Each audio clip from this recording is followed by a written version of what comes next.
All right, it's time now for Clement Manyatela to tell us who's facing the nation tonight. Clement, good evening to you. Thank you so much for joining us. Who's in the hot seat? Well, good evening, Bungiwit, and to our viewers on the show tonight. We're going to be asking why the Department of Justice has failed to do its job to ensure that the Madlanga inquiry commences as planned. The commission, as we now know, won't be beginning on the 1st of September because the Justice Department has failed to procure vital infrastructure that's necessary for that commission. So the Minister of Justice seems to be laying the blame on the DDG and the DG at the department. But what really is going on here?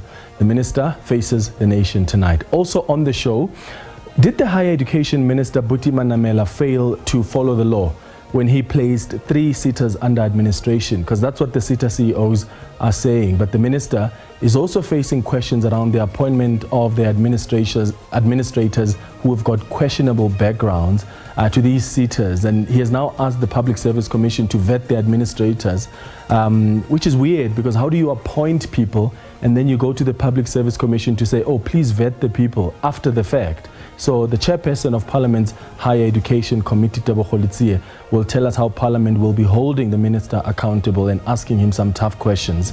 And then later on, we're going to be talking about a water scheme in Tsomo in the Eastern Cape that has stalled after over 100 million rand was spent. It's been reported that despite that amount being spent and 3 contractors working on that project, there are communities in that region of the Eastern Cape that are still left high and dry. So the municipal manager at the Amatole District Municipality is going to give us some answers tonight.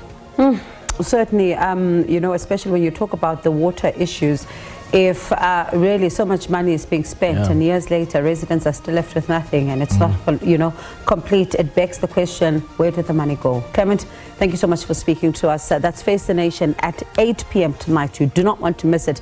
You did hear for yourselves there who is going to be facing the nation.